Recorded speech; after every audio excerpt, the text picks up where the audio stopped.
आरोही जो सामने खड़े इंसान को देखने में खोई हुई थी, उस लड़की की बात सुन होश में आती है और उस लड़की की तरफ देखती है। मैम, मैंने पूछा आप ठीक है? वह लड़की फिर से आरोही से पूछती है।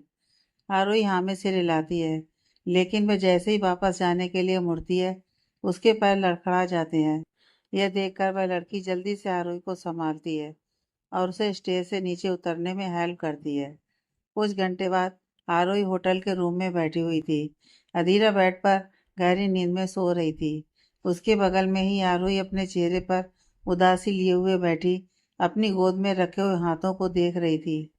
ज्यादा मत सोचो आरोही बहू, मुझे लगता है अब तुम्हारे बनवास के दिन खत्म हुए। उसने तुम्हें देख लिया है। अब तुम्हें और खुद को छुपाने की जरूरत नहीं है।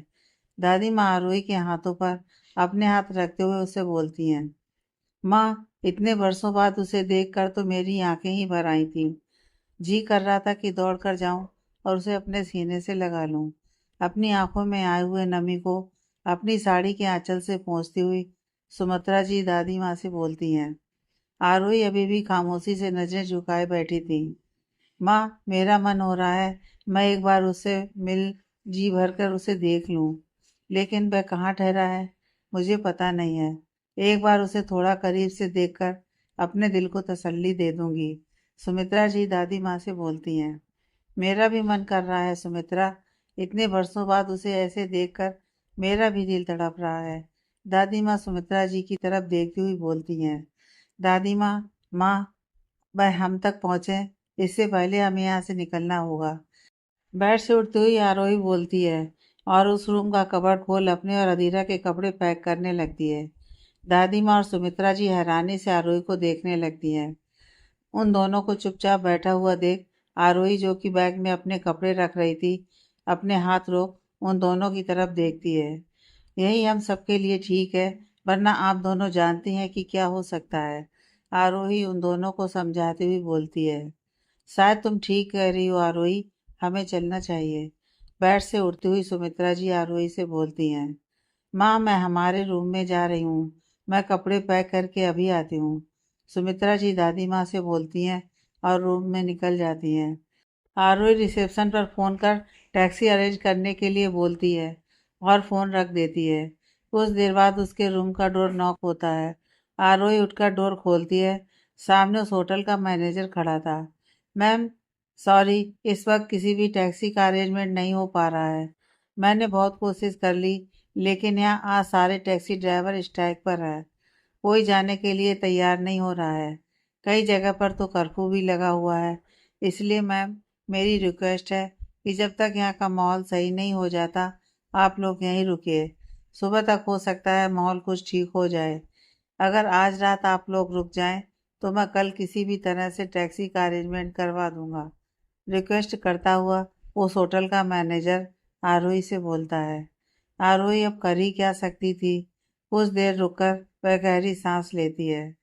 ठीक है, लेकिन जितनी जल्दी हो पाए आप हमारे लिए टैक्सी अरेंज करवा दीजिए। हम जल्दी से जल्दी एयरपोर्ट के लिए निकलना चाहेंगे। आरोही उस मैनेजर से बोलती है। मैम, टैक्सी का अरेंजमेंट तो सुबह ही हो पाएगा। इस वक्त यहाँ से निकलना खतरे से खाली नहीं है। जगह जगह पर लोगों की गाड़ियों को रोककर उसके शीशे तोड़ दे रहे हैं और उसमें आग लगा रहे हैं, तो आपके लिए इतनी रात को जाना भी सेफ नहीं रहेगा। मैनेजर आरोही से बोलता है। ठीक है, लेकिन जैसे ही कोई इंतजाम होता है और माहौल शांत होता है, हमें बता दीजिएगा। आरोही उस होटल के मैनेजर से बोलती है। आरोही की बात सुन वह मैनेजर वहां से चला जाता है और आरोही डोर बंद कर वापस दादी माँ के पास आ जाती है। क्या हुआ आरोही बहू? दादी माँ आरोही के उदास और परेशान चेहरे को देखकर पूछती हैं। आरोही दादी माँ को सारी बातें बताती है। चलो, जैसी पशुपतिनाथ की इच्छा। सुबह अब हम उनके दर्शन करके ही निकलेंगे। उनका मंदिर यहीं पास में ही है। हम सुबह पैदल चलते हुए वहां जा सकते हैं। दादी माँ हाथ भगवान के लिए जोड़ती हुई आरोही से बोलती हैं। ठीक है दादी माँ, आरोही दादी माँ से बोलती है। दादी माँ अब अपने रूम में सोने के लिए चली जाती हैं और आरोही वहीं अधीरा के करीब लेट उसे अपनी बाहों में भर सोचने लगती है। आज इतने सालों बाद उसे अपने सामने देखकर आरोही का दिल बहुत बेचैन हो उठा था। बड़ी मुश्किल से उसने खुद पर कंट्रोल रखा हुआ था। दादी माँ और आरोही जी के यहाँ होने पर आरोही ने किसी तरह से खुद को संभाला हुआ था, लेकिन अब वह खुद को संभाल नहीं पा रही थी और अधीरा को अपनी बाहों में लिए हुए फूट फूट कर रोने लगती है। क्यों होता है मेरे साथ ही ऐसा? क्यों नहीं मैं चैन से जी पाती हूँ? जी तो रही थी ना किसी तरह से, फिर क्यों आए मेरे सामने? आरोही रोती हुई खुद से बोलती है। न जाने इस तरह से मुझे अपने सामने देखकर वह क्या करेंगे। उनके चेहरे से तो उनकी किसी भी फीलिंग का पता नहीं चल रहा था।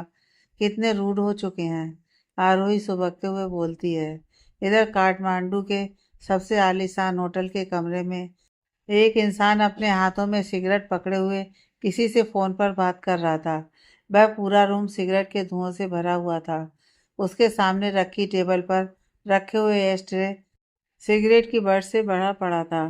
कुछ सिगरेट की बट उस एस्ट्रे के नीचे भी गिरी पड़ी थी, जिससे पता चल रहा था कि उसने कुछ ही देर में बहुत सारी सिगरेट खत्म कर ली है। क्या पता चला है उसके बारे में और इतनी देर क्यों हो रही है उसके बारे में पता लगाने में? वह इंसान स्मोक करता हुआ अपने कान से फोन लगाए हुए बोलता है। उसकी आवाज़ से साफ पता चल रहा था कि वह किसी इंसान के बारे में जानने के लिए बेसब्र हुआ जा रहा है। दूसरी तरफ की आवाज़ सुन वह इंसान गुस्से में अपने सामने रखी हुई टेबल पर एक जोर की लात मारता है। मैं कुछ भी नहीं सुनना चाहता। कुछ घंटे हैं तुम्हारे पास। उसकी पूरी इन्फॉर्मेशन मुझे चाहिए। वह इंसान सोफे से खड़ा होता हुआ गुस्से में फ़ोन पर बोलता है और फ़ोन डिस्कनेक्ट कर उसे वहीं सोफे पर फेंक उस रूम में बने हुए ही मिनी बार की तरफ बढ़ जाता है। यह रात उसके लिए बहुत भारी थी। वह लगातार ड्रिंक पर ड्रिंक किए जा रहा था और बार बार अपने हाथ में पहनी हुई घड़ी की तरफ देखते हुए रात के बीतने का इंतजार कर रहा था। काफ़ी ड्रिंक कर लेने के बाद भी उसके चेहरे को देखकर ऐसा लग रहा था कि उसे जरा भी नशा नहीं हुआ है। अगली सुबह अथर्व पशुपतिनाथ मंदिर के सामने खड़ा गौर से मंदिर की तरफ देख रहा था। उसका चेहरा इस वक्त बिल्कुल इमोशनल लेस था। उसके बहुत सारे गार्ड उससे कुछ दूरी पर खड़े इधर उधर नजरें गड़ाए हुए उसके प्रोटेक्शन में लगे हुए थे। तभी अथर्व के पास इसका एक गार्ड आता है और उसे एक और अपने हाथों से इशारा करके कुछ दिखाता है। अथर्व उस गार्ड के इशारे की तरफ देखता है। जैसे अथर्व उस ओर देखता है, उसकी आंखें गुस्से से लाल हो जाती हैं और वह तेज कदमों से चलता हुआ उस जगह पर पहुंचता है। वहां आरोही खड़ी किसी से फोन पर बात कर रही थी। इस वक्त उसने एक फ्लावर प्रिंट शिफॉन की साड़ी पहन रखी थी और अथर्व को आरोही की बैग ही दिख रही थी। इतने सालों बाद भी आरोही को पीछे से देखकर भी उसे आरोही को पहचानने में देर नहीं लगी। आरोही अपने मुंह को दूसरी तरफ घुमाए किसी से फोन पर बात कर रही थी। तो आप आखिर सही सलामत मिल ही गईं। अथर्व अपने दोनों हाथों को अपने पेट पर क्रॉस कर बंधे हुए बोलता है। अथर्व की आवाज़ सुन आरोही, जो फोन पर किसी से बात कर रही थी, उसकी धड़कन थमसी जाती है। कितने सालों बाद उसने आवाज़ सुनी थी, लेकिन उसे यह समझते देर नहीं लगी कि यह कौन है। वह अपनी आंखें जोर से भींच लेती है। काश अभी वह यहाँ से गायब हो जाती। आरोही आंखें बंद किए हुए अपने मन में सोचती है। वह अथर्व का सामना नहीं करना चाह रही थी। उसके अंदर हिम्मत नहीं थी। उसका शरीर इस वक्त कांप रहा था। कुछ देर बाद वह बहुत हिम्मत करके मुड़कर अथर्व की तरफ देखने लगती है। अथर्व अभी भी बिल्कुल पहले की तरह ही था, बस उसके चेहरे का एक्सप्रेशन बहुत सख्त हो चुका था। उसने अपनी आंखों पर काला चश्मा लगा रखा था। आरोही की आंखों में नमी आ जाती है। अथर्व को आज वह इतने सालों बाद देख रही थी। अथर्व को देखते ही उसके हाथों में पकड़ा हुआ फोन, जिसे उसने अभी भी अपने कान पर लगा रखा था, नीचे जमीन पर गिर जाता है और उसकी आंखों में आई हुई नमी उसके गालों पर लुढ़क आती है। आखिर वही हुआ जिसका उसे डर था। इसी पल से तो इतने सालों से बचती आई थी। वह वहां से जाने को होती है, लेकिन अथर्व उसका हाथ पकड़ खींच अपने सामने खड़ा कर देता है। मैंने तुम्हें अभी यहाँ से जाने के लिए नहीं बोला है, फिर तुम कैसे जा सकती हो? अथर्व अपनी रूड वॉइस में आरोही से बोलता है। मैंने तुम्हें नहीं ढूंढा, तुम खुद मेरे सामने आई हो, इसलिए अब बिना मेरे सवालों के जवाब दिए जाने की कोशिश मत करना। अथर्व गुस्से भरी आवाज में आरोही से बोलता है। आरोही कुछ बोलती है उसके पहले ही अधीरा दौड़ती हुई उसके पास आती है और उसके पैरों में लिपट जाती है। मम्मा, कितनी देर से मैं आपका वेट कर रही हूँ। छोटी दादी जी और बड़ी दादी जी दोनों मंदिर में ध्यान लगाए बैठी हैं। मैं बोर हो रही हूँ। मुझे टॉयज देने हैं। जल्दी चलिए। आरोही के पैरों से लिपटी हुई अधीरा अपने छोटे से सिर को उठा आरोही की तरफ देखती हुई बोलती है। अधीरा को देख अथर्व आरोही के पकड़े हुए हाथ को छोड़ देता है और हैरानी से अधीरा की तरफ देखने लगता है। यह बिल्कुल अथर्व जैसी दिख रही थी। वहीं अधीरा को देख आरोही की आंखों में डर उभर आया था। अधीरा को देख अथर्व काफी हैरान होता है और अपने घुटने के बल बैठ अधीरा को कंधे से पकड़ अपने सामने खड़ा करता है और गौर से उसे देखने लगता है। अधीरा भी अथर्व को देखती है और फौरन उसके गले में अपनी दोनों बाहें डाल उससे लिपट जाती है। पापा, आप आ गए। हे भगवान जी, आपने मेरे पापा को भेज दिया। मैंने अभी भगवान जी से प्रेयर की है कि वह आपको मेरे पास भेज दें। कितना वेट करवाया आपने मुझे। कहाँ चले गए थे आप। आपको पता है अधीरा ने आपका कितना इंतजार किया। अथर्व के गले से लिपटी हुई अधीरा अथर्व से बोलती है। अथर्व के हाथ खुद ब खुद उठकर अधीरा को अपनी बाहों में लपेट लेते हैं। अधीरा की बात सुन अथर्व उसे खुद से अलग करता है और उसकी गहरी काली आंखों में देखने लगता है। क्या यह मेरी बेटी है। अथर्व अधीरा की तरफ देखते हुए अपने मन में सोचता है। तो आरोही ने मुझसे झूठ बोला, मेरी बेटी को मुझसे दूर रखा। अतः वह आरोही की तरफ गुस्से भरी नजरों से देखता हुआ अपने मन में सोचता है और अधीरा को अपनी गोद में उठा आरोही के सामने खड़ा हो जाता है। मैं तुम्हें इसके लिए कभी माफ नहीं करूंगा। बहुत गलत किया है तुमने। अथर्व आरोही के जबड़े को अपने एक हाथ से दबाते हुए उससे बोलता है। अधीरा इस वक्त उसकी गर्दन में अपने चेहरे को छुपाए हुए पीछे देख रही थी। इतना बोल अथर्व अधीरा को लेकर वहां से जाने लगता है। कहाँ जा रहे हो उसे लेकर।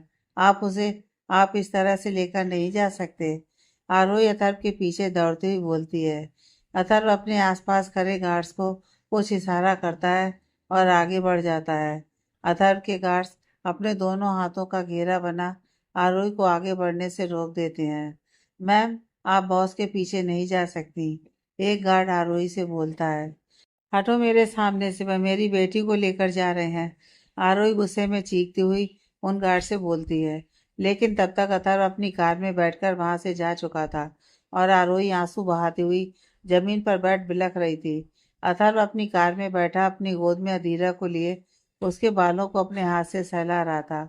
आज उसे अपनी जिंदगी का सबसे कीमती तोहफा मिला था। अधीरा को देखते हुए उसकी आंखों में नमी आ चुकी थी। पापा, आपने बताया नहीं कि आप कहाँ थे और अधीरा को इतना इंतजार क्यों करवाया आपने। छोटे से हाथ को अथर्व के चेहरे पर रखे हुए अधीरा अथर्व से पूछती है। बताता हूँ, पहले तुम मुझे ये बताओ, तुमने मुझे पहचाना कैसे कि मैं ही तुम्हारा डैड हूँ। अथर्व अधीरा से पूछता है। ओहो पापा, हमारे घर में आपकी इतनी बड़ी बड़ी पिक्चर्स लगी हुई हैं, तो मैं आपको कैसे नहीं पहचानूंगी। अधीरा छोटे से हाथ को अपने माथे पर मारती है, फिर अपने हाथों को फैला फोटो की साइज बताती हुई अथर्व से बोलती है। अधीरा के इस तरह से बोलने से अथर्व के चेहरे पर स्माइल आ जाती है। लेकिन पापा, आप मुझे कहाँ लेकर जा रहे हैं। मम्मा, दादी जी और बड़ी दादी जी तीनों मेरे बिना सैड हो जाती हैं। अधीरा पप्पी सा फेस बनाते हुए अथर्व से बोलती है। अधीरा की बात सुन अथर्व हैरान होता है। ये किसकी बात कर रही है। अधीरा के साथ और कौन कौन रहता है उस घर में। अथर्व अपनी आईब्रोज को सिकोड़ते हुए अपने मन में सोचता है। दादी जी कौन। अथर्व अधीरा से पूछता है। ओहो पापा, आपको इतना भी नहीं पता। आपकी मॉम मेरी दादी जी और आपकी दादी जी मेरी बड़ी दादी जी। अथर्व को समझाती हुई अधीरा किसी टीचर की तरह बोलती है। अधीरा की बात सुन अथर्व को हंसी आ जाती है। बताइए ना पापा, आप मुझे कहाँ लेकर जा रहे हैं और मम्मा कहाँ है। अपनी छोटी छोटी आंखों को टिमटिमाते हुए अधीरा अथर्व से पूछती है। अथर्व की कंफ्यूजन और उलझन अब बढ़ती ही जा रही थी। आखिर अधीरा किसकी बात कर रही है। कौन कौन लोग आरोही के साथ रहते हैं। अथर्व अधीरा के सिर को अपने सीने से लगाता हुआ सोचने लगता है। कुछ ही देर में अधीरा सो चुकी थी। शायद मंदिर में घूमते हुए काफी थक गई थी। अथर्व उसे लेकर अपने होटल के कमरे में पहुंचता है। उसके सामने उसका सबसे खास आदमी रंजन खड़ा था। अथर्व ने अधीरा को रूम में ले जाकर बेड पर सुला दिया था और उस कमरे के सोफे पर बैठा कुछ सोच रहा था। बॉस, उस घर में 3 और लेडीज रहती हैं, जिनमें एक काफ़ी बूढ़ी हैं और दूसरी की उम्र 50-55 के आसपास होगी और तीसरी मिस आरोही हैं। रंजन अथर्व को बताता है। रंजन के मुंह से आरोही का नाम सुन अथर्व गुस्से भरी नजरों से उसे देखता है, जिसे देखकर रंजन थोड़ा सकपका जाता है और सोचने लगता है आखिर उसने क्या गलत बोल दिया। मैम बोलोगे उसे आइंदा से इस बात का ध्यान रखना, अथर्व रंजन से बोलता है। रंजन को अब अथर्व के गुस्से की वजह पता चलती है। अथर्व की बात सुन रंजन हामी से हिलाते हुए ओके बस बोलता है और अपने हाथ में पकड़े हुए फ़ोन को अथर्व के सामने कर देता है। उसके फ़ोन में एक पिक्चर थी, जिसमें 3 औरतें और एक छोटी सी बच्ची थी। अतः गौर से उस पिक्चर को देखने लगता है। छोटी बच्ची अधीरा थी और अधीरा के पास आरोही थी। आरोही के बगल में एक और औरत थी, लेकिन उसका चेहरा दूसरी तरफ मुड़ा हुआ था, जिसे देखकर यह पहचाना नहीं जा सकता था कि वह कौन है। और तीसरी उसकी दादी माँ थी। अपनी दादी माँ को अधीरा के साथ देख अथर्व की आंखें हैरानी से बड़ी हो जाती हैं। दादी माँ अधीरा के साथ? अथर्व अपनी एक उंगली से अपने माथे को सहलाते हुए अपने मन में बोलता है और फोन वापस रंजन को दे देता है। ये चल क्या रहा है? दादी माँ तो महागुरु के आश्रम में थी और उन्होंने हम में से किसी को भी वहां आने से मना कर रखा था, और अब वह अधीरा के साथ है। रंजन के वहां से जाने के बाद अथर्व सोफे से खड़ा हो सिगरेट सुलगाता है और स्मोक करता हुआ अपने मन में सोचने लगता है। अथर्व अभी उस रूम में टहलता हुआ यही सोच रहा था। इसका जवाब तो दादी माँ और आरोही ही दे सकती हैं। अथर्व यह सोचता हुआ उस रूम से बाहर निकल जाता है और रंजन को अधीरा का ध्यान रखने के लिए बोल सीधा अधीरा के होटल पहुंचता है। आरोही रोती हुई होटल के रूम में बेड पर बैठी थी। दादी माँ और सुमित्रा जी भी बेड पर उसके पास ही बैठी उसे समझाने की कोशिश कर रही थी। तभी उस रूम का डोर जोर की आवाज़ के साथ खुलता है और अथर्व बेड पर बैठी आरोही के पास आता है। सुमित्रा जी, जो बेड के कोने पर बैठी थी, उठकर एक कोने में खड़ी हो जाती हैं। दादी माँ अभी भी बेड पर बैठी थी। अथर्व आरोही के करीब आता है और उसकी बाजू को पकड़ खींचता हुआ अपने सामने खड़ा करता है और बेड पर बैठी दादी माँ की तरफ देखता है। दादी माँ, क्या है ये सब? आप इसके साथ क्या कर रही हैं? आप भी इसके झूठ में शामिल हैं? अथर्व दादी माँ की तरफ देखता हुआ उनसे बोलता है। तुम्हें सच नहीं पता है अथर्व, पहले पूरी बात तो सुन लो, फिर ये अपना गुस्सा और नाराजगी दिखाना। दादी माँ बेड से उठती हुई अथर्व से बोलती हैं। मुझे कोई सच नहीं जानना और ना ही अब कुछ सुनना चाहता हूँ।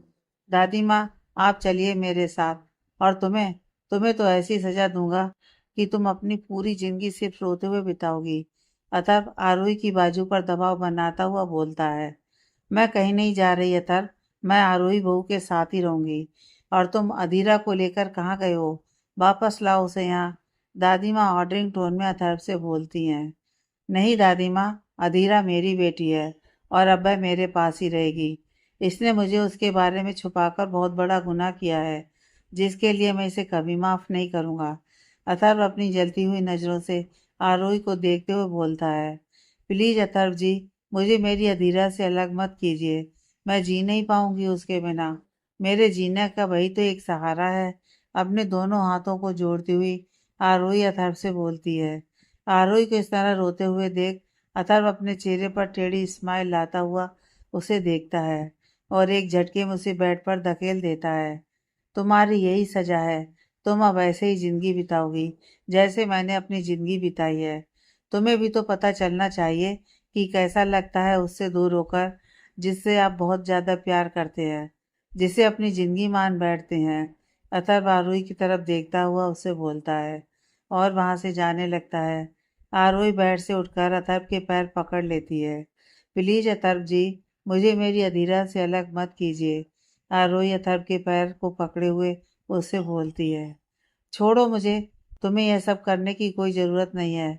अथर्व झुककर उसके कंधे को पकड़ अपने सामने खड़ा करता हुआ उससे बोलता है।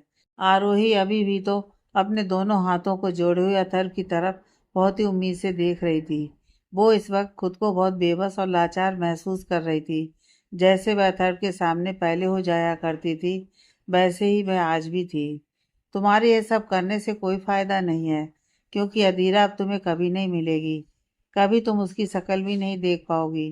तड़पोगी तुम उसे देखने के लिए, लेकिन नहीं देख पाओगी। ठीक उसी तरह जैसे मैं तड़पा हूँ तुम्हारे लिए। अतर्व आरोही से बोलता है। अतर्व, तुम उसके साथ ऐसा नहीं कर सकते। तुम्हारी और उसकी परिस्थिति में बहुत फर्क है। उसने किसी मजबूरी में यह सब किया है और तुम जिद और गुस्से में कर रहे हो। कम से कम वजह तो जान लो। दादी माँ अथर्व से बोलती हैं। मुझे किसी की कोई मजबूरी नहीं जाननी है दादी माँ। और ऐसी कौन सी मजबूरी थी जिसे मैं नहीं संभाल सकता था, जिसकी वजह से इसे मुझसे झूठ बोलना पड़ा, मेरे साथ फरेब करना पड़ा। अथर्व दादी माँ से बोलता है और वहाँ से जाने लगता है। अथर्व, आरोही की बात ना सही, तुम्हें मेरी बात तो सुननी ही पड़ेगी। सुमित्रा जी अथर्व के सामने आते हुए उससे बोलती हैं। सुमित्रा जी को सामने देख अथर्व के पैर अपने आप ही रुक जाते हैं और वह हैरानी से सुमित्रा जी की ओर देखने लगता है। उसे तो यकीन ही नहीं हो रहा था कि यह सच है या झूठ।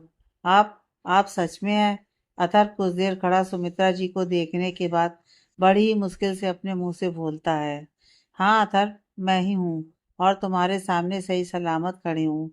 सुमित्रा जी अथर्व से बोलती हैं।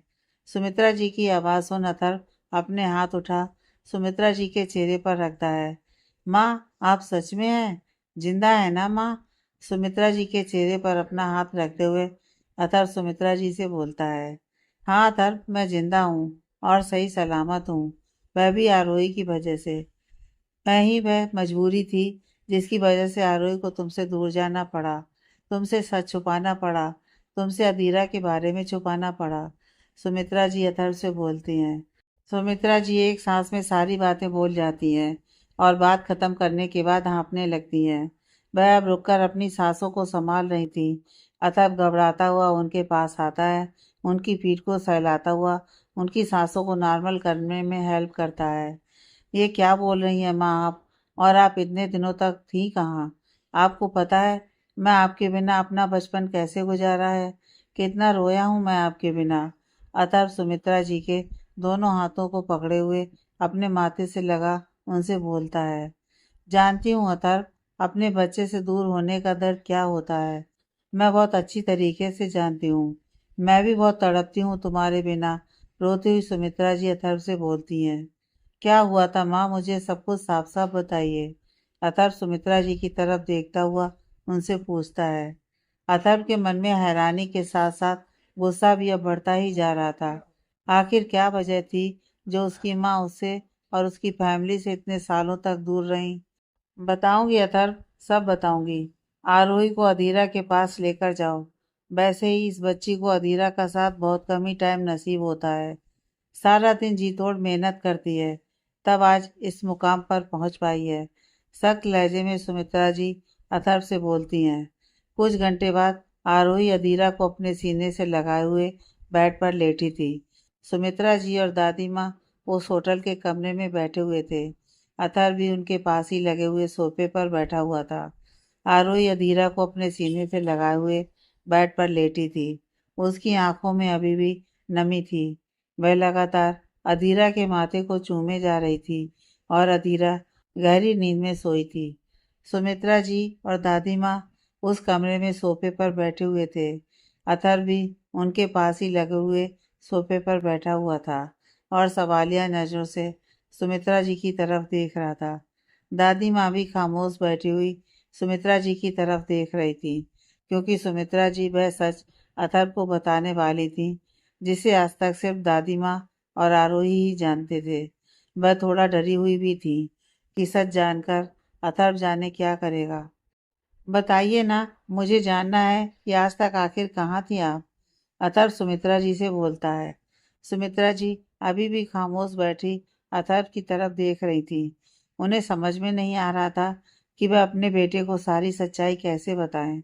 कैसे बताएं कि जिस औरत को वह अपनी सगी माँ से भी ज्यादा मान सम्मान और प्यार देता है, वह औरत ही इन सब चीजों की जिम्मेदार थी। न जाने अथर्व सच जानकर कैसा रिएक्ट करेगा। सुमित्रा जी मन में यही सोच रही थी। मम, क्या सोचने लगी हैं आप? बताइए ना कि कहाँ थी आप इतने सालों तक? अथर्व फिर से सुमित्रा जी से पूछता है। अथर्व, तुम्हें तो याद है ना कि जब तुम 10 साल के थे और आरुष 5 साल का, उस वक्त मुझे तुम्हारे नाना नानी के पास जाना पड़ा, क्योंकि मुझे खबर मिली थी कि तुम्हारे नाना यानी कि मेरे पापा की तबीयत बहुत खराब है। उन्हें हार्ट अटैक आया हुआ है। यह सुनकर मैं घबरा गई थी।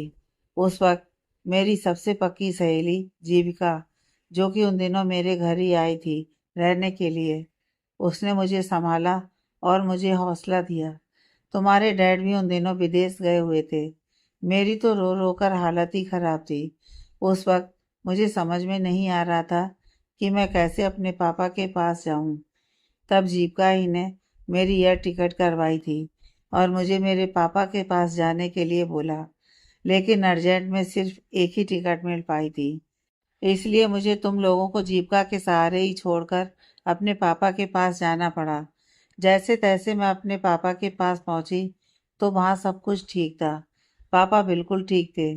सब कुछ ठीक देखकर मेरे तो होश उड़ गए कि आखिर किसने मुझे मेरे पापा के हॉस्पिटल में होने की झूठी खबर दी है। आखिर यह हरकत कौन कर सकता है। लेकिन इस बात की तसल्ली भी थी कि मेरे पापा बिल्कुल ठीक हैं। मैंने फ़ोन करके जीविका को ये खबर दी कि पापा बिल्कुल ठीक हैं, तो उसे भी यह जानकर हैरानी हुई कि आखिर किसने यह झूठी खबर यहाँ तक पहुँचाई। लेकिन सब कुछ ठीक जानकर भी मैंने इस बारे में ज़्यादा ध्यान नहीं दिया। मैं तो अपने पापा को ठीक देखकर ही खुश थी। उनसे मिलकर 2 दिन बाद मैं वापस आने लगी और जैसा कि तुम लोग जानते हो कि मेरे कार का एक्सीडेंट हो गया। जिस कार से मैं आ रही थी वह ट्रक की टक्कर लगने से पूरी तरह से जल चुकी थी। यही खबर तुम लोगों तक पहुंचाई गई थी ना? सुमित्रा जी अथर्व की तरफ देखते हुए उसे पूछती हैं। हाँ माँ, हमें यही बताया गया था। और उस कार के जलने की वजह से आपकी, इतना बोलकर अथर्व रुक जाता है। यही ना कि मेरी पहचान भी ढंग से नहीं हो पाई थी। सुमित्रा जी अथर्व की बात को पूरा करते हुए बोलती हैं, क्योंकि उस कार में आग लगने की वजह से सब कुछ पूरी तरह से जलकर खत्म हो चुका था। बस इतना पता चल पाया था कि उस कार में 2 लोग मौजूद थे। सुमित्रा जी आगे बोलती हैं, तो फिर माँ, आप उस एक्सीडेंट से बची कैसे? अतः सुमित्रा जी से पूछता है, और अगर आप उस कार में नहीं थी तो कौन था उस कार में? कुछ देर रुककर अतः फिर से सुमित्रा जी से पूछता है, बेटा उस कार में कौन 2 लोग थे ये तो मुझे भी नहीं पता, लेकिन मैं उस कार में नहीं थी, क्योंकि उस कार में बैठकर तुम्हारे नाना जी के घर से तो मैं जैसे ही निकली, कुछ दूर आगे जाकर उस कार को रोककर मुझे उसमें से उतार लिया गया था। उसके बाद मैं कहाँ थी, उस जगह के बारे में मुझे कुछ भी नहीं पता था। बस एक घर में इतने सालों से कैद थी। वहाँ एक आदमी और एक औरत 24 घंटे मेरी निगरानी के लिए रहते थे।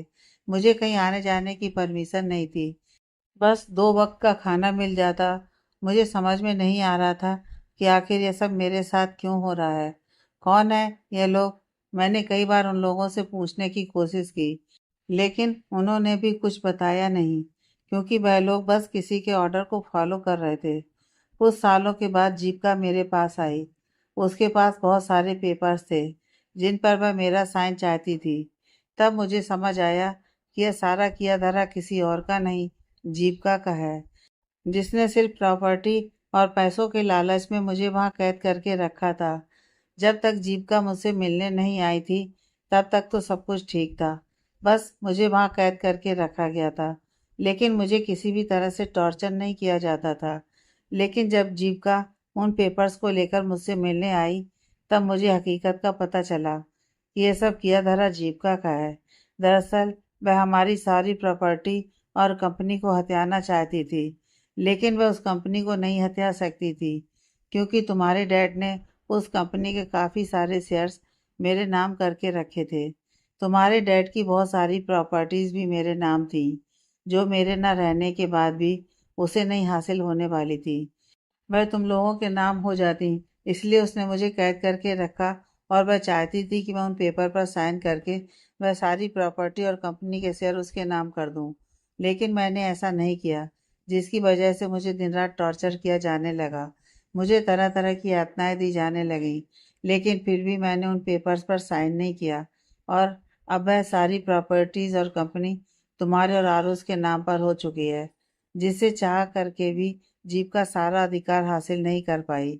लेकिन उसने तुम लोगों की केयर करने का दिखावा करके तुम्हारे डैड के और तुम लोगों के दिलों में जगह बना ली और तुम्हारे डैड को बहला फुसलाकर उनसे शादी कर ली ताकि वह उस घर में तुम लोगों की अच्छे से देखभाल कर पाए। और तुम्हारे डैड ने भी तुम लोगों की खातिर उस घटिया औरत से शादी कर ली। उन्हें तो उसकी सच्चाई भी नहीं पता थी। सुमित्रा जी अथर्व से बोलती हैं। अथर्व हैरान होता हुआ यह सब सुन रहा था।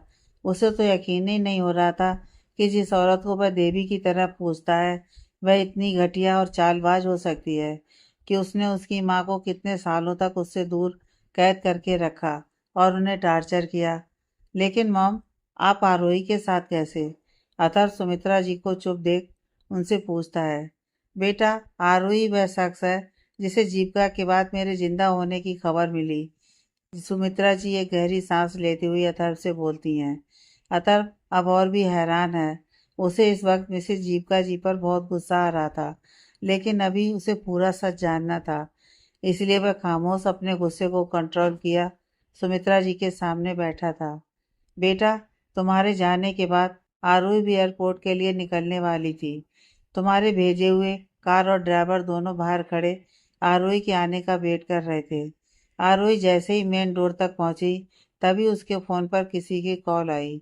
आरोही वहीं डोर पर रोककर वह फ़ोन रिसीव करती है। अगर उसने वह फ़ोन रिसीव नहीं किया होता तो आज तुम दोनों साथ होते। अपनी आंखों में आए हुए आंसुओं को अपनी साड़ी के पल्लू से पोंछती हुई सुमित्रा जी अथर्व से बोलती हैं। उनका गला अब रुन चुका था। उनके गले से अब आवाज़ नहीं निकल रही थी। यह देखकर अथर्व उनके पास आता है और उन्हें गले लगा उन्हें संभालता है। अथर्व का सहारा पाकर सुमित्रा जी उसे पकड़कर फूट फूट कर रोने लगती हैं। चुप हो जाइए मॉम, मैं अब उस औरत को बिल्कुल भी नहीं छोड़ूंगा जिसने आपको इतना टॉर्चर किया है, हमसे हमारा बचपन छीन लिया है। अथर्व सुमित्रा जी के कंधे को सहलाते हुए उनसे कहता है। कुछ देर बाद अधीरा उठ चुकी थी और आंखें खोलते ही उसे अपने सामने आरोही नजर आई। आरोही को देखते ही अधीरा उसके गले से लिपट गई। मम्मा, आप कहाँ गई थी? पापा आपको भी अपने पास लेकर आ गए। आरोही के सीने से लिपटी हुई अधीरा आरोही से बोलती है। आरोही अधीरा का माथा चूमते हुए उसे और कसकर अपनी बाहों में समेट लेती है। उसकी आंखें अभी भी नम थीं। कुछ देर बाद अधीरा कसमसाते हुए आरोही की पकड़ से छूटने की कोशिश करती है। यह महसूस करके आरोही अधीरा को अपनी बाहों से अलग करती है। अधीरा बेड पर ठीक से बैठती है और रूम में इधर उधर देखने लगती है। वह अथर्व को ढूंढ रही थी। मम्मा, पापा कहाँ हैं? क्या वह फिर हमें छोड़कर चले गए? परेशान होती हुई अधीरा आरोही से पूछती है। नहीं अधीरा, तुम्हारे पापा कहीं नहीं गए हैं, वह यहीं हैं। आरोही अधीरा से बोलती है और फिर से उसके माथे को चूम लेती है। नहीं मम्मा, मुझे पापा के पास जाना है। कहाँ है वह? मुझे तो कहीं दिखाई नहीं दे रहे। परेशान होती हुई अधीरा फिर से आरोही से बोलती है। अधीरा अथर्व को अपने पास न देखकर डर गई थी। उसे लग रहा था कि अथर्व फिर से उसे छोड़कर चला गया है। आरोही पहले से ही जानती थी कि अधीरा अपने पापा को बहुत याद करती है। सारे बच्चों के पास उनके पापा को देखकर अधीरा हमेशा ही उदास हो जाया करती थी और आज अगर अथर्व उसे मिल चुका था तो वह जाहिर सी बात थी कि वह उसे अपने पास से जाने नहीं दे सकती थी। वह अथर्व से मिलने की जिद कर रही थी। आरोही उसे अपनी गोद में लिए हुए वहां आती है जहां अथर्व दादी माँ और सुमित्रा जी के साथ बैठा हुआ था। पापा, आरोही की गोद से उतरते हुए अधीरा दौड़कर अथर्व के पास जाती है और सोफे पर बैठे हुए अथर्व की गोद में चढ़ जाती है। आप मुझे छोड़कर क्यों आए? नाराजगी जताते हुए अधीरा अथर्व से बोलती है। आप सो रहे थे ना, इसलिए मैं आपकी बड़ी दादी और छोटी दादी जी से बातें करने के लिए यहाँ आ गया। अथर्व अधीरा के सिर को सहलाते हुए उससे बोलता है। हाँ, लेकिन मैंने तो आपसे कहा था ना कि आप अधीरा को छोड़कर नहीं जाएंगे, फिर क्यों आए आप? अधीरा फिर से अथर्व से बोलती है और अथर्व की गले में अपनी बाहें डाल फिर से उससे लिपट जाती है। आप अधीरा को फिर से छोड़कर तो नहीं चले जाएंगे? अधीरा रुआंसी सी होती हुई अथर्व से बोलती है। अधीरा को ऐसे बोलते देख अथर्व जोर से उसे अपनी बाहों में भर लेता है। नहीं मेरी जान, मैं तुम्हें छोड़कर कहीं नहीं जाऊंगा, ना ही तुम्हें खुद से दूर जाने दूंगा। आरोही की तरफ गुस्से भरी नजरों से देखता हुआ अथर्व अधीरा के माथे को चूम उससे बोलता है। अथर्व की बात सुन अधीरा अथर्व के सीने से अपना सिर निकाल अथर्व के चेहरे की तरफ देखती है। सच्ची पापा, अब हम सब साथ रहेंगे? अथर्व के चेहरे को अपनी छोटी छोटी हथेलियों के बीच पकड़ अधीरा उससे पूछती है। यस प्रिंसेस, हम सब साथ रहेंगे, सिवाय तुम्हारी मम्मा के। अथर्व अधीरा के बालों को ठीक करता हुआ बोलता है। लेकिन मम्मा क्यों नहीं रहेंगी? मम्मा भी हमारे साथ ही रहेंगी। अधीरा आंखें छोटी कर नाराजगी दिखाती हुई अथर्व से बोलती है। जो भी हो माँ, लेकिन मेरी बेटी के बारे में मुझसे छुपाया गया। मुझे तो अब तक पता भी नहीं था कि इस दुनिया में मेरी एक बेटी भी है। मैं डैड बन चुका हूँ। मुझे तो लगा था कि मैंने अपने बच्चे को जन्म से पहले ही खो दिया है। अथर्व अधीरा के बालों को सहलाता हुआ सुमित्रा जी से बोलता है। अथर्व, यह सब तुम्हारे लिए जितना मुश्किल था, उसके लिए उससे भी कहीं ज्यादा मुश्किल था। बेटा, अगर उसने तुमसे ये बात नहीं छुपाई होती तो आज तुम्हारी माँ इस दुनिया में जिंदा नहीं होती। अगर वह तुमसे दूर नहीं हुई होती तो कब का मुझे और तुम्हारी इस बच्ची को खत्म कर दिया गया होता। सुमित्रा जी अथर्व से बोलती हैं। सुमित्रा जी की बातों को सुन अथर्व की आंखें गुस्से और हैरानी से बड़ी हो जाती हैं। आप क्या बोल रही हैं मॉम? अथर्व सुमित्रा जी से पूछता है। सच बोल रही हूँ अथर्व, मेरी जान बचाने के लिए इसने बहुत कुछ सहा है, बहुत त्याग किया है। अगर ये चाहती तो आराम से तुम्हारे साथ जिंदगी बिता सकती थी, लेकिन तुम्हारे लिए, तुम्हारी माँ के लिए उसने अपना सुखी जीवन छोड़ न जाने कितने ही कष्ट सहे हैं। सब तुम्हारी माँ के लिए। अथर्व, और तुम उसी से उसकी बच्ची छीनना चाहते हो? सुमित्रा जी अथर्व से बोलती हैं। मैं ऐसा हरगिज नहीं होने दूंगी।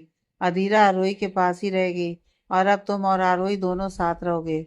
सुमित्रा जी अथर्व से बोलती हैं। नहीं माँ, आप भी जानती हैं कि ऐसा नहीं हो सकता। कुछ दूरी पर खड़ी आरोही बड़ी मुश्किल से सुमित्रा जी से बोलती है। उसकी आवाज लड़खड़ा रही थी। बहुत ही हिम्मत जताकर वह अपनी कांपती आवाज से आरोही बोलती है। आरोही की आवाज सुनकर अथर्व अपने गुस्से भरी जलती नजरें आरोही पर डालता है। उसका मन हो रहा था कि वह इसी वक्त जाकर आरोही का गला दबा दे, लेकिन अधीरा उसकी गोद में थी। वह अपने गुस्से पर कंट्रोल रखता है। नहीं आरोही बहू, अब मैं नहीं चाहूंगी कि एक जिंदगी बचाने के लिए तुम तीनों की जिंदगियां खराब करूं। इसका मुझे कोई अधिकार नहीं है। अब तुम तीनों साथ रहोगे। सुमित्रा जी आरोही से बोलती हैं। नहीं माँ, हम ऐसा करके नैना की जिंदगी खतरे में नहीं डाल सकते। आरोही अधीरा जी से बोलती है। दादी माँ पास ही बैठी उदास चेहरा लिए सबकी बातें सुन रही थी। नहीं आरोही बहू, हमें लगता है कि अब वक्त आ गया है कि सब कुछ हमें अथर्व को सच सच बता देना चाहिए। ये भगवान की ही इच्छा है, तभी तो हम यहाँ पशुपतिनाथ मंदिर में इस तरह से मिले। अब आगे जो होगा वह भी उनकी इच्छा से ही होगा। सब कुछ ईश्वर की मर्जी समझ हमें परिस्थितियों से भागना नहीं चाहिए। दादी माँ, जो काफी देर से खामोश बैठी सब कुछ सुन रही थी, बोलती हैं। ये नैना कौन है? सुमित्रा जी और दादी माँ पर बारी बारी से नजर डालते हुए अथर्व उनसे सवाल करता है। तुम्हारी बहन है, दादी माँ अथर्व से बोलती हैं। क्या, मेरी बहन? अथर्व हैरानी से दादी माँ से पूछता है। हाँ अथर्व, नैना तुम्हारी बहन है। जब तुम्हारी माँ तुम्हारे नाना जी से मिलने गई थी, उस समय वह 2 महीने की प्रेग्नेंट थी। यह बात मैं और तुम्हारे दादा दोनों ही जानते थे। जीविका की कैद में ही इसने नैना को जन्म दिया। नैना जब तक 5 साल की थी तब तक वो सुमित्रा बहू के पास ही रही, लेकिन उसके 5 साल के होते ही जीविका ने उसे भी सुमित्रा बहू से छीन लिया। नैना आज कहाँ है, ये कोई नहीं जानता। दिन रात आरोही उसका पता लगाने में जुटी हुई है। यही वजह है कि अब तक हम सब तुमसे दूर छुप कर रह रहे थे। दादी माँ अथर्व से बोलती हैं। दादी माँ, मुझे साफ साफ पूरी बातें बताइए, अथर्व दादी माँ से पूछता है। अथर्व जब आरोही एयरपोर्ट के लिए निकल रही थी, उसी वक्त उसके फोन पर जीविका की कॉल आती है। अपने फोन पर जीविका का नंबर देख पहले तो आरोही थोड़ी हैरान होती है, लेकिन फिर फोन रिसीव कर लेती है। फोन रिसीव करते ही जीविका उसे तुम्हारे साथ जाने से रोकती है, तो आरोही कहती है, मैं ऐसा नहीं करूँगी, मुझे उनके साथ जाना है। आरोही जीविका से बोलती है। इस पर जीविका हंसते हुए उसे सुमित्रा के बारे में बताती है, जिसे जानकर आरोही काफ़ी हैरान होती है।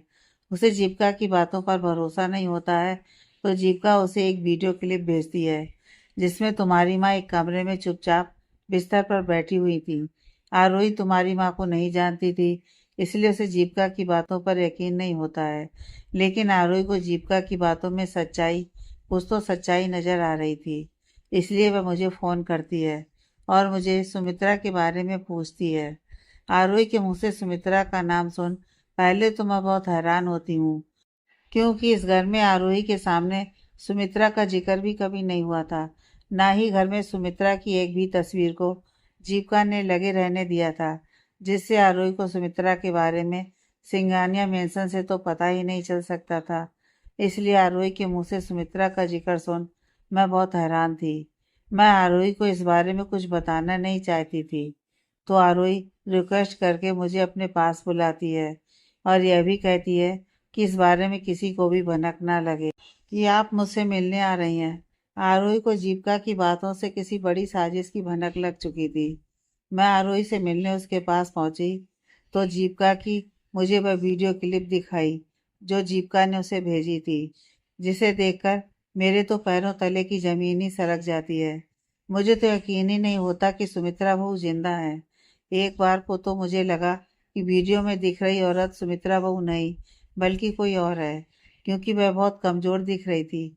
बाल भी बिखरे हुए थे, गाल और आंखें अंदर को धंसी हुई थीं। लेकिन न जाने क्यों मेरे दिल से एक आवाज़ आई, यह सुमित्रा बहू ही हैं। वीडियो में देखकर यह साफ पता चल रहा था कि उसकी हालत बहुत ख़राब थी।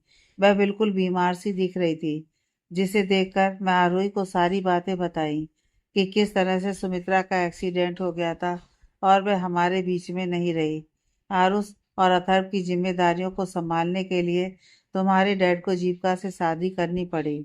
अब मुझे धीरे धीरे सारी चीज़ें समझ में आ रही थी कि यह सब जीविका की एक चाल थी और यह सारा किया धरा जीविका का ही था।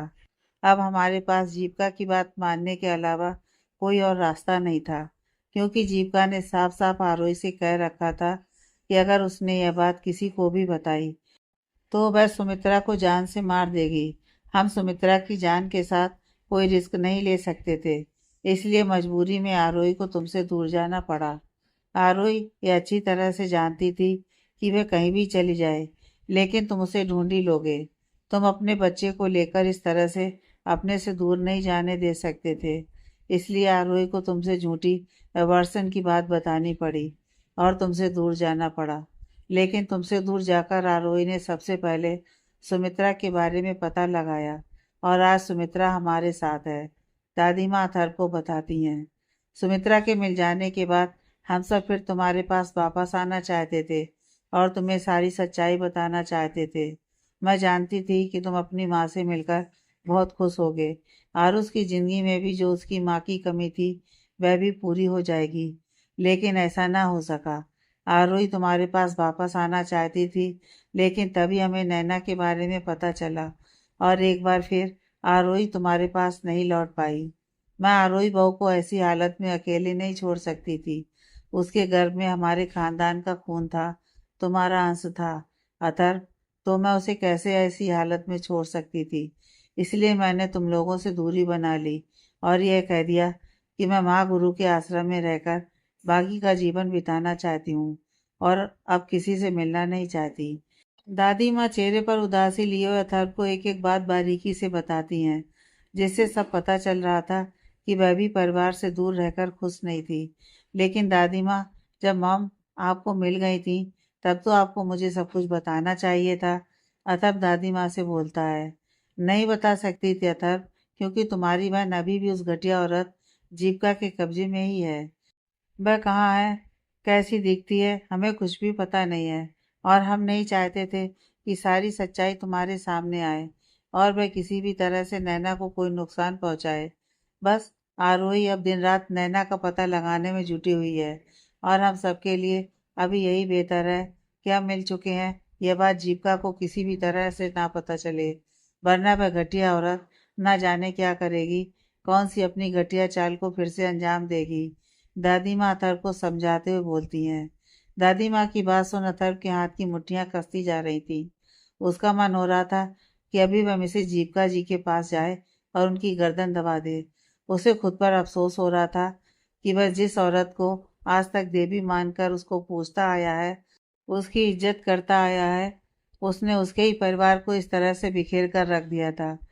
वह इतना बड़ा बिजनेस एम्पायर संभाल रहा था, लेकिन अपने ही घर में चल रहे इस घटिया खेल को वह समझ न सका।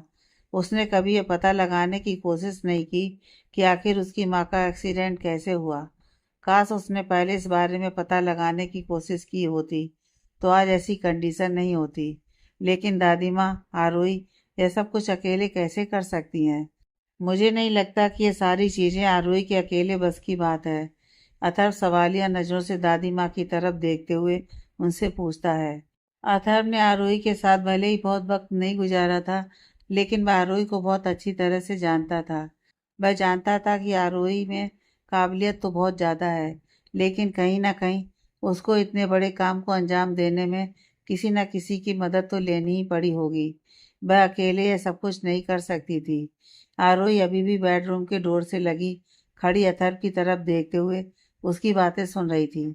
अथर्व की नज़रें दादी माँ और सुमित्रा जी की तरफ थीं, इसलिए वह आरोही को नहीं देख सकता था और आरोही बस एकटक अथर्व को निहारे जा रही थी। भले ही आरोही को अथर्व का एक तरफ का चेहरा और उसके सिर के पीछे का हिस्सा ही दिख रहा था, लेकिन वही उसके लिए काफ़ी था। आज कितने बरसों के बाद वह अथर्व को इतने करीब से देख रही थी। अथर्व की गोद में लिटी हुई अधीरा को देख उसकी आंखों में नमी आ गई थी। न जाने कितनी बार ऐसे ही उन बाप बेटी को एक साथ इमेजिन कर चुकी थी, लेकिन वह सिर्फ उसकी इमेजिनेशन थी। आज वह सच में दोनों को एक साथ देख रही थी। अथर्व की गोद में अधीरा फिर से सो चुकी थी। सुमित्रा जी नैना को याद करते हुए उदास चेहरा लिए बैठी थी और दादी माँ अथर्व से बातें कर रही थी। हाँ, अथर्व आरोही यह सब अकेले नहीं कर सकती थी, इसमें किसी ने उसकी मदद की है। दादी माँ अथर्व को बताती हैं। लेकिन किसने? दादी माँ अपने अंदर गुस्से से उबलते हुए ज्वालामुखी को अपने अंदर ही दबाते हुए अथर्व दादी माँ से पूछता है। वह आरोही के साथ किसी और को सोच अंदर ही अंदर धधक रहा था। बेटा, तुम्हारा खास आदमी जिसे तुमने आरोही की सिक्योरिटी के लिए लगाया था, मयंक, उसने इन सब चीज़ों में हमारी मदद की थी और आज भी वह कर रहा है। आज तक वही एक भरोसे का आदमी था जिस पर हम आँख मूंद कर भरोसा कर सकते थे। उसने ही तुम्हारी माँ के बारे में पता लगाने में आरोही की मदद की। उसने ही आरोही को आज इस मुकाम पर पहुंचने में जगह जगह उसे प्रोटेक्ट किया। वरना आरोही ऐसी हालत में थी, मैं उसे कभी भी बाहर जाकर काम करने की परमिशन नहीं देती। लेकिन मयंक था तो मैं निश्चिंत होकर आरोही को बाहर जाने दे सकती थी, क्योंकि हर पल मुझे डर लगा रहता था कि जीविका कहीं आरोही और तुम दोनों के होने वाले बच्चे को नुकसान ना पहुंचाए। दादी माँ अथर्व को बताती हैं। दादी माँ जैसे जैसे अथर्व को सारी बातें बताती जा रही थी, अथर्व के अंदर का ज्वालामुखी फूटने के लिए बेताब हो रहा था।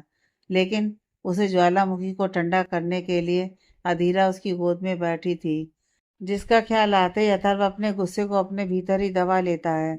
उसने मेरे साथ इतना बड़ा धोखा किया, मुझसे इतनी बड़ी बड़ी बातें छुपाई, इसकी सजा तो उसे मिलकर रहेगी। गुस्से से अपने दांतों को पीसता हुआ अथर्व बोलता है। नहीं अथर्व, उसने तुम्हारे साथ कोई धोखा नहीं किया। उसने तुम्हारी बीवी, तुम्हारे बच्चे, तुम्हारी माँ और तुम्हारी दादी माँ को कदम कदम पर प्रोटेक्ट किया है। उसने असली वफादारी निभाई है। दादी माँ अथर्व के गुस्से को कंट्रोल करने की कोशिश करती हुई उसे बताती हैं। लेकिन दादी माँ, अगर ये सारी बातें मुझे पता होती तो आज ये हालात ना होते। क्या आप लोगों को मुझ पर भरोसा नहीं था कि मैं सब कुछ अच्छी तरह से हैंडल कर सकता था? अतर्व गुस्से भरी आवाज़ में दादी माँ से बोलता है। अतर्व की गुस्से भरी आवाज़ सुनकर अधीरा, जो उसकी गोद में सिमट कर सो रही थी, आंखें खोल अपना चेहरा उठा अतर्व की तरफ देखने लगती है। क्या हुआ पापा, आप चिल्ला क्यों रहे हैं? आंखें मलती हुई अधीरा अतर्व से बोलती है। अधीरा की आवाज़ सुन अथर्व को अधीरा का ध्यान आता है और वह अपने गुस्से को कंट्रोल करता हुआ अधीरा की तरफ देखता है, जो आंखें टिमटिमाती हुई उसी की तरफ देख रही थी। कुछ नहीं प्रिंसेस, आप सो जाओ। अथर्व अधीरा के सिर पर थपकी देता हुआ बोलता है। आप अंदर बेड पर चलिए ना, मुझे यहाँ शोर में अच्छे से नींद नहीं आ रही है। अधीरा मासूम सा चेहरा बनाती हुई अथर्व से बोलती है। अधीरा की बात सुन अथर्व का गुस्सा बहुत कम हो चुका था और वह अधीरा के माथे को चूमता हुआ उसे गोद में लेकर उठता है और उसे लेकर बेडरूम में आता है। बेड पर बैठ वह अधीरा को बेड पर लेटाता है और उसके सर को पिलो पर रख उसकी बगल में खुद भी लेट जाता है और अधीरा के सिर पर धीरे धीरे थपकी देने लगता है। लेकिन अधीरा अपना हाथ उठा उसके हाथ को पकड़ लेती है और बेड पर बैठ अधीरा अपने सर को इधर उधर घुमाती हुई रूम में इधर उधर देख कुछ ढूंढने लगती है। प्रिंसेस, आप क्या देख रहे हो? अथर्व अधीरा से पूछता है। मम्मा कहाँ है? मुझे मम्मा भी अपने पास चाहिए। मुझे उनके बिना नींद नहीं आती और मैं आप दोनों के साथ सोना चाहती हूँ। अधीरा परेशानी का एक्सप्रेशन अपने चेहरे पर लिए हुए अथर्व से बोलती है। अधीरा की आंखों में नमी थी, जिसे देखकर अथर्व को तकलीफ हो रही थी। इसलिए वह अपने मेन ईगो को कैसे छोड़ सकता था। वह वैसे ही बैठा अधीरा को गोद में ले उसे चुप करने की कोशिश करता है, लेकिन अधीरा उससे शांत नहीं होती है। मम्मा, मम्मा कहाँ है? अब अधीरा बेड से उतरने की कोशिश करती हुई जोर जोर से आरोही को आवाज़ लगाती है। आरोही अधीरा की आवाज़ सुनकर, जो उस रूम के बाहर खड़ी थी, दौड़ती हुई रूम के अंदर आती है और बेड से उतर वहीं अधीरा के पास पहुंच उसे जल्दी से अपनी गोद में उठा लेती है। क्या हुआ? क्यों रो रही हो? मैं यहीं हूँ, कहीं नहीं गई। अधीरा की आंखों से निकल रहे आंसू को पोंछती हुई आरोही उसकी माथे को चूम लेती है और बोलती है। मम्मा, आप कहाँ चली गई थी? आप जानती हैं ना कि मुझे आपके बिना नींद नहीं आती। अधीरा आरोही के गले में बाहें डाल उससे लिपटी हुई बोलती है। मैंने कहा ना, बस यहीं थी, तुम्हारी दादी जी के पास। अधीरा की पीठ को सहलाती हुई आरोही उससे बोलती है। मुझे बहुत नींद आ रही है, आप मुझे सुला दीजिए ना। अधीरा अपनी गर्दन को उठा आरोही के चेहरे की तरफ देखती हुई बोलती है। अधीरा की बात सुन आरोही अथर्व की तरफ देखती है, जो अधीरा को देख रहा था, और एक पल रुक कुछ सोचते हुए बेड पर बैठ जाती है और अधीरा को लेटा उसे थपकी देती हुई सुलाने की कोशिश करती है। आरोही के बेड पर बैठने से अथर्व वहां से उठकर जाने को होता है, लेकिन अधीरा करवट बदल अथर्व की तरफ देखती है।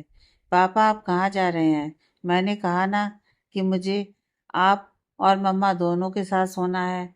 अरे, सारे बच्चे अपनी मम्मा और पापा के साथ सोते हैं, लेकिन मैं हमेशा से सिर्फ मम्मा के साथ सोती आई हूँ। मुझे आज आप भी अपने पास चाहिए। क्या आप मेरे साथ नहीं रहना चाहते? अधीरा मासूम सा फेस लिए अतर्फ से बोलती है।